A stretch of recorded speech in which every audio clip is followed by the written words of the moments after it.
prepare ako ni God na parang mapunta ako sa Spain, tapos makapagtrabaho, tapos kasi may magkakasakit ako. Dahil na-imagine ko po, kung ako ay uuwi ng Philippines, it will cost me a lot of money for the operation. Sa dami ng mga, sabi ko nga, lahat na po yata ng klase ng machine ay napasukan ko na. Hello everyone, this is Catherine and welcome back to my YouTube channel. Since October is Breast Cancer Awareness Month, naisip ko po bigla ngayong linggo ng umaga after ko mag-exercise na i-share po ang aking karanasan, how breast cancer changed my life. So, simulan po muna natin sa pagkikwento sa pinakaumpisa. Noong February 2023, meron po ako nakapa sa aking right boob. Para siyang piso, 1 euro. Dito parang piso. Matigas. So, nung sinabi ko yun sa doktor ko, kasi nagkasakit ako, nagkaroon ako ng vertigo, na hindi po talaga ako makabangon or kahit yung ano mo lang yung ulo mo, yung iganon mo lang ba ng 3 seconds, hindi talaga. So, pinuntahan ako ng doktor dito sa bahay. Tapos sinabi ko yun. Sabi ko, Dok, meron akong nakapa. Sabi ko, hindi po ba ito yung reason? Sabi niya, hindi yan. Sabi niya, may vertigo ka lang, Catherine. So, after nun, in-schedule niya ako ng mammogram. Tapos, after nung nakita yung mammogram, anong tawag nito? Biopsy.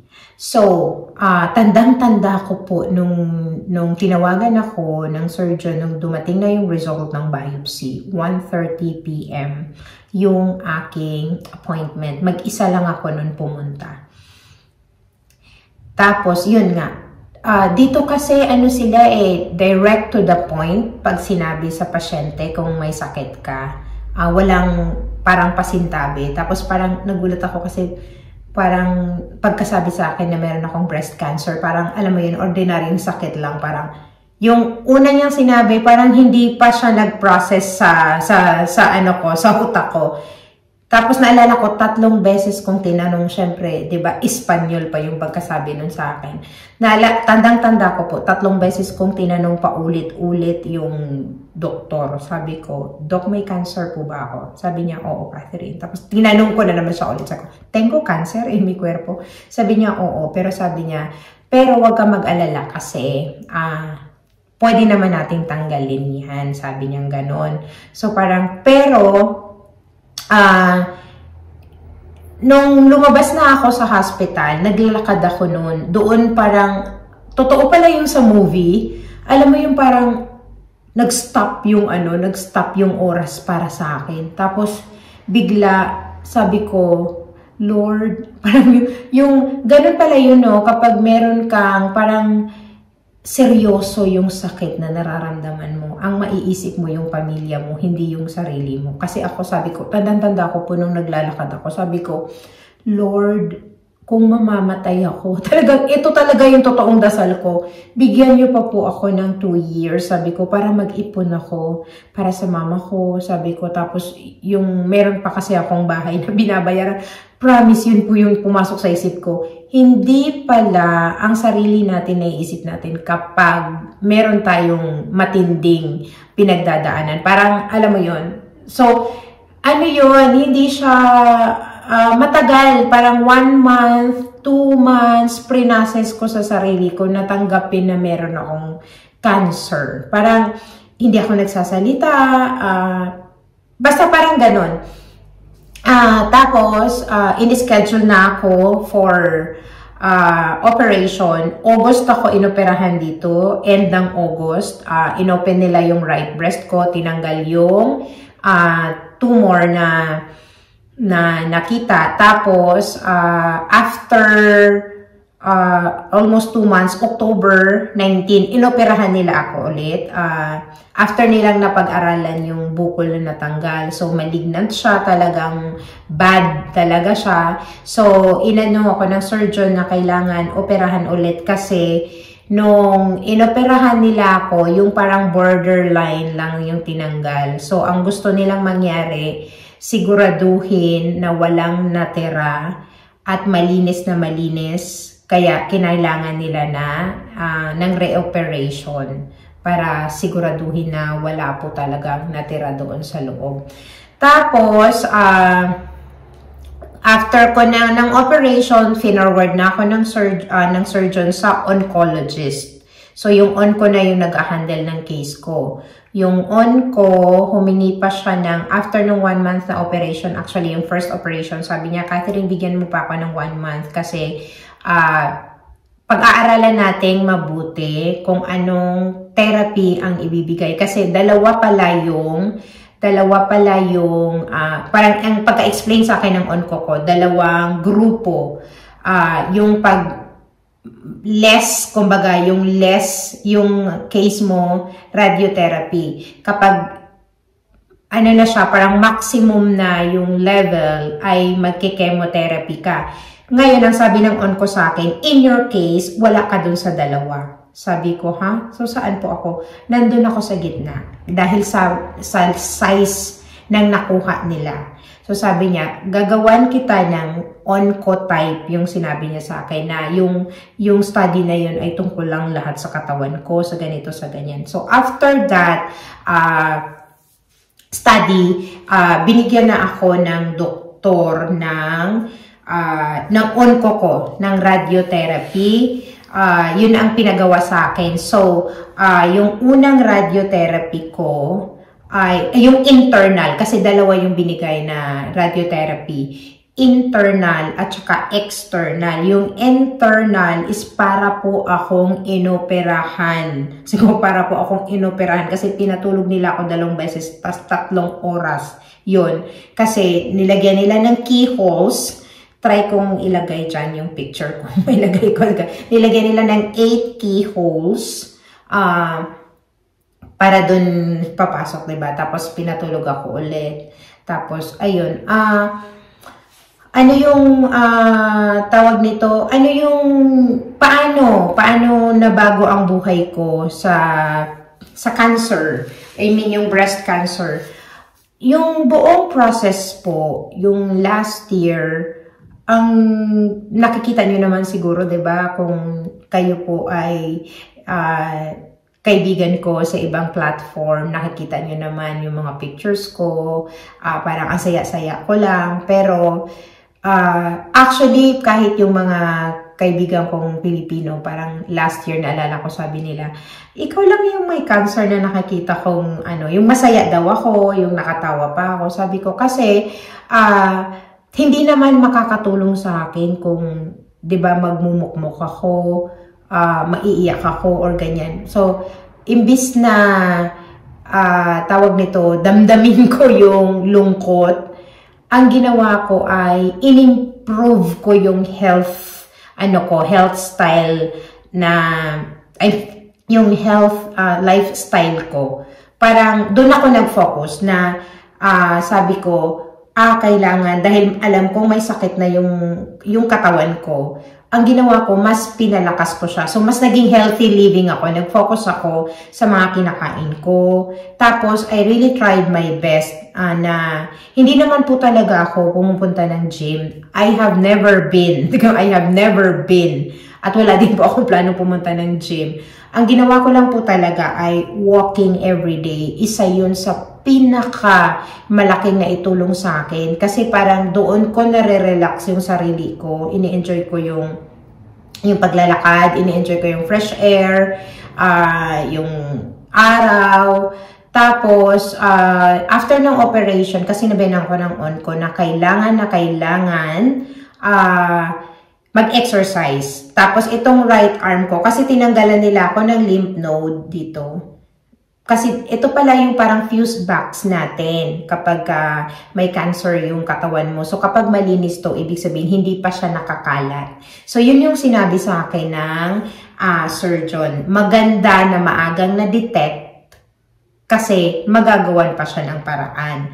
So, kung tatanungin niyo po ako, In Spanish, ang tumor na nakita nila sa akin ay carcinoma mucinoso. Basta parang ganun. Grade 1, parang stage 1, RRHH. Basta may mga ganun, ER2, KI, 67, mga ganun, say K19, basta mga ganung ano na siya. Mga ganung issue. Anyhow, so, ayun po, nung nag-radiotherapy ako, ang mga nakakasabayan ko, syempre iba't ibang, iba't ibang cancer patient. Meron doon, nag-chemo sila, tapos after magra-radiotherapy sila, tapos after radio, magki-chemo sila ulit. Yung may, alam mo yun, yung nakikita ko, yung mas maraming matatanda na, tapos, yung nai-inspire ako sa tuwing lagi nila sinasabi sa akin, ang bata-bata mo pa, kaya mo yan. Tapos, meron doon, matanda nagsabi sa akin, Catherine, ang pinaka-importante ay ikaw mismo. Sabi niya, kailangan lakasan mo yung loob mo. Pag nalulungkot ka, lumabas ka. Sabi, wag kang magpapadala sa lungkot kasi hindi siya nakakatulong. Kung alam mo yon, pero syempre ang dami kong mga down moments. Ilang beses ako naglakad na umiiyak, ganyan. Pero mas inano ko yung sarili ko na nag-focus ako talaga sa positive. Sabi ko, ano lang to. At saka dito kasi ang cancer rate survival naman nila ay ang taas. Parang magagaling naman dito yung mga actually, sabi ko nga, parang iniayos talaga, parang prepare ako ni God na parang mapunta ako sa Spain, tapos makapagtrabaho, tapos kasi may magkakasakit ako. Dahil na-imagine ko po, kung ako ay uuwi ng Philippines, it will cost me a lot of money for the operation. Sa dami ng mga, sabi ko nga, lahat na po yata ng klase ng machine ay napasukan ko na. Yung alam mo yung itetest nila, yung ganito, yung ganyan. And in the Philippines, we know naman na kung gaano kamahal. Kaya, mas nagstay ako dito kahit, alam mo yun, mag-isa lang ako. Mas pinili ko na mag-isa. Pero dahil okay naman dito, halimbawa, nung nagra-radiotherapy ako, everyday, hatid sundo ako ng ambulance. Dito kasi hindi katulad dyan na alam mo yung magsistay ka sa hospital tapos doon ka. No, dito lahat ng cancer patient kahit magkikemo pupunta ka lang doon for your treatment. Pagkatapos nun uuwi ka, kinabukasan babalik ka. Kahit hinang-hina ka, nahihilo ka. So kaya isa din yun sa magandang na itulong sa akin na parang imbis na mag-focus ako doon sa sakit ko, mas nag-focus ako paano palakasin ng sarili ko. Tapos wala nang pahina-hina. Wala nang pahina-hina. After ng operation ko, actually, dapat 6 months ako naka-sick leave. Pero, sabi ko sa doktor ko, nung after 2 months, sabi ko, Dok, baka pwede na po akong magtrabaho kasi teaching naman ang ko, hindi naman ako magbubuhat, hindi naman ako kumbaga, hindi naman, 'di ba? Ito lang naman yung pinaka-affected ko. Kasi parang mas tawag nito, ako sa sarili ko kung hindi ako kung hindi ako magtatrabaho. So, instead na tapusin ko yung 6 months na sick leave ko, ay bumalik na ako agad sa trabaho, which is nakatulong sa akin ng malaki. Tapos, okay na natapos ko na yung radiotherapy ko. Nagkaroon naman, yung oral med ko, so, meron akong oral medication for 5 years. Parang mandatory yata, ganun sa mga cancer patient. Nagkaroon naman ako ng meiomas. Parang, meron na talaga ako noon. Sabi naman ng doktor, parang like 80 or 85% ng women, meron talaga noon. At hindi siya, hindi siya, yung akin, binayopsy din. Hindi naman siya malignant. Pero, dahil doon sa oral med na iniinom ko, parang ano sila, nabuhay sila, lumaki po yung tiyan ko ng ganito kalaki. As in, parang, para akong buntis na malapit ng mga anak. As in, sobrang laki. So, napasugod po ako sa emergency dahil nagulat ako. So, sinabi ko doon sa gynae, Doc, after a month na iniinom ko po yung oral med ko, bigla na lang po siyang lumaki. Kasi maliit naman kasi ako. May maliit yung katawan ko, diba? Tapos ito lang yung lumaki. So sabi ko, okay lang kung lumaki mukha ko, lumaki yung mga braso ko. Ito lang yung lumaki. As in, para talaga siyang buntis. Para talaga siyang buntis. So ngayon, ang sabi, tapos yun, pinalitan nila yung gamot na ininom ko. Pero, simula po nung December 18, nag-injectable na po ako ng, anong tawag nito, ng premenopausal. Kasi pag hindi ako, kasi sabi kapag ang babae, meron pang monthly period, yung may mas lumalaki sila. So to stop them growing, kasi hindi lang isa, dalawa, tatlo, marami po sila kasi nagkalat sila sa buong katawan ko. Sabi ng gynae, ang bata ko pa daw kasi ang sabi ng onco ko ay dapat tanggalin na yung uterus ko kasi doon sila nabubuhay.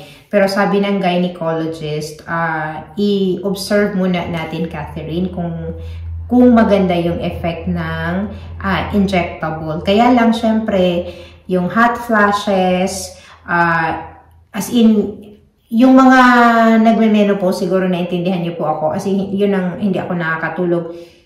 Kaya alam niyo po, habang banggitin ko na si Chris Aquino, kasi minsan napapanood ko siya, nakaka-relate ako sa kanya, na kapag ginagamot mo yung isang sakit, merong side effect. So parang, imbis na ito lang yung gagamutin, yung side effect gagamutin, tapos yung gamot nun, may side effect na naman na iba na ganyan. Kaya minsan, napapadasal ako, talagang sinasabi ko, Lord, sana kaya pa ng katawan ko. Ganun, sana kaya pa ng katawan ko.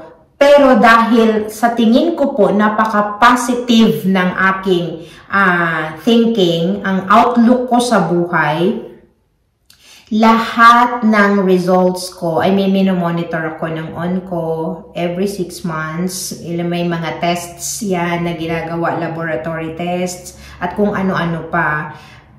Okay lahat. Pero syempre dahil hindi na ako, kumbaga, 'di ba, nasa menopause stage na ako. So affected na yung bones ko dahil pag ang babae ganito ganyan. Pero patuloy lang po ang patuloy lang po ang laban. So, balik tayo doon sa aking first question kanina, how breast cancer changed my life. Parang masasabi ko po na 360 degrees. Bigla pong nag-iba ang focus ko sa buhay. Imbis na, alam mo yun dati, yung mga maliliit na bagay, di ba? Pinoproblema natin, ganyan. Mas nag-focus ako sa tawag nito, kung paano ko alagaan ang sarili kong katawan. Kasi napaka-importante nung, di ba, sabi nga natin, health is wealth. Aanin mo yung pera kung may sakit ka. Paano yan? Dalawa wala ako. Wala na akong health, wala pa akong wealth. So, kailangan kong i-work hard yung health ko. Imbis na, tawag nito, yung mas, doon ako nakapokus, alagaan yung sarili ko. Natutulog ako ng maaga, kahit hindi po ako nakakatulog, automatic yan, 9 AM, 9 PM or 10, pinapatay ko na yung internet ko, tas nakahiga lang ako sa kama, nire-relax na sarili ko. Pagkabangon ko ng umaga, automatic yan. Catherine, hinano ko yung sarili ko, okay, today is a great day, mag-walking tayo para ma-relax yung isip ko bago ako pumasok sa trabaho. Tapos, yung mga priorities ko ngayon sa buhay, mas naging wise nga yung priority ko. Nag-focus na ako. Sabi ko, okay, mag-ipon ako para sa bukas kung ano man ang mangyari, 'di ba? At enjoy. So, yun ang ano ko, enjoy life. Pero syempre, iba na yung pag-i-enjoy. Hindi na katulad ng dati na kapag ang enjoyment natin, alam mo yun, partying, ganyan-ganyan. Hindi na po ganun ako. Ano na, ang enjoyment ko na ngayon ay kunyari talaga yun, halimbawa, as in nakaupo lang ako, o kung saan man, i-relax ko yung sarili ko. Yung parang, ini-enjoy ko every moment. Hindi katulad dati, dami mong iniisip, kailangan ko ganito, kailangan ko ganyan. Ang ginagawa ko ngayon, one step at a time. Ika nga, parang kanta lang, diba? So, mas ano ako ngayon, mas naging peaceful, ayun, mas naging peaceful ako sa buhay. Ang dami kong pinagdaanan sa buhay. Hindi lahat ng kasi yung mga kababayan natin, minsan di ba pag nasa Pilipinas tayo, wow, nasa abroad, ang ganda ng buhay. Bawat isa sa atin, meron tayong mga pinagdadaanan sa buhay. At sa tingin ko, minsan, yung mga pinagdadaanan natin, hindi naman natin talaga sinasabi sa lahat ng tao, di ba? Pero, ang gusto ko lang sabihin po ay, alam natin na mas nagiging sensitive ako sa mga nararamdaman po ng bawat isa sa atin. Dahil alam ko, katulad ko, meron akong pinagdadaanan, pero syempre hindi ko naman kailangan ipagkalandakan sa lahat ng tao na, oh, masama ang loob ko ngayon, ng ganito, ganyan. Pero, ang ibig kong sabihin ay, ang take away ko sa sakit, nung nalaman ko nagkaroon ako ng cancer, dapat, parang mas maging matatag ka, tapos mag-focus ka kung ano yung mga dapat gawin para ma-improve mo pa yung yung kalusugan ng katawan mo. Imbis na, di ba, dati kasi parang, oh, hindi ako nagpapahinga, kailangan kung ano man work, pagkatapos ng work, oh, kailangan gumala ako. Hindi na ako ganun. Mas priority ko na i-rest yung katawan ko kapag pagod siya. Sabi ko, okay, pagod siya, so magpahinga. Yun ang pinaka-importante pala. Pakinggan mo ang katawan mo. Listen your body kung ano yung nararamdaman mo. Sa tingin ko, yun ang pinakamagandang na itulong sa akin. At ikaw mismo ang makakatulong sa sarili mo. Hindi yung ibang tao. Okay, yes, yung support ay malaking na itutulong yan sa atin ng ibang tao. Pero manggagaling yan sa sarili mo mismo. Yung willingness mo, yung outlook mo sa buhay, yung pananaw mo at dapat, ako kasi mas naging grateful ako sa life every morning. Alam mo yung paggising ko, wow, thank you Lord for the gift of life. Today is another day. Mas nagiging grateful ako sa mga maliliit na bagay. So, sana po, ito po ay binahagi ko po kasi alam ko marami sa mga kababayan natin na katulad ko, nagkaroon din po ng breast cancer. Laban lang, nakatapos na po ako ng 1 taon. 4 na taon pa po. 4 na taon pa po. Gusto ko lang po talagang ibahagi ito dahil gusto kong, dahil nga sa Breast Cancer Awareness Month ang October, parang gusto kong sabihin na hindi pa po katapusan. May cancer man tayo, pwede pa po nating takabain ang buhay natin kung tutulungan din natin yung sarili natin, 'di ba? Parang hindi lang kasi alam ko mahirap tanggapin, ako din nandun din ako. Alam mo yung pre-process ko din ng sarili ko, hindi po ganoon kadali tanggapin 'yon.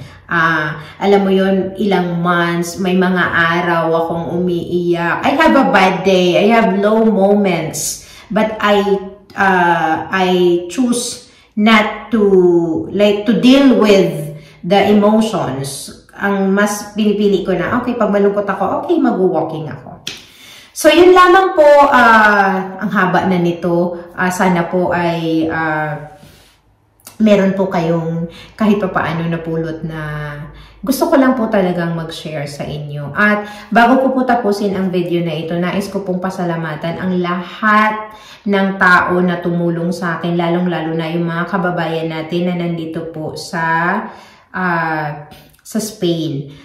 Special mention, si Grace, na siya po yung nagbantay sa akin doon sa hospital. At pagkatapos ko sa hospital, sinamahan niya ako dito ng ilang araw para, siya yung nagluto, siya yung nagtumulong sa akin na higa sa kama, tumayo, palitan ako ng, naiyak ako bigla, magpalit ng sports bra dahil hindi ko nga maiangat to. Sila Giselle, sila Marjorie, na pumunta dito sa bahay, nagdala ng food, nagdala ng grocery, si Franchette, dinala ako sa hospital with her husband, and at marami pa po, at marami pa pong mga taong tumulong sa akin. Yung boss ko, na siya yung naghantay ng 4 hours and a half during my operation. Ayun, at yun lang po, naiyak tuloy ako bigla, diba? Parang, I am grateful and thankful of life. Mahirap man ang pinagdaanan, pero naniniwala ako na kapag, alam mo yun, malakas yung isip natin, nalalabanan natin ang ating sarili. So, yun lamang po sa lahat po ng mga, to all the women na struggling about this breast cancer. Laban lang po. Laban lang po. At kaya po natin yan. So, thank you for watching everyone. Napaiyak ako bigla doon. Bye!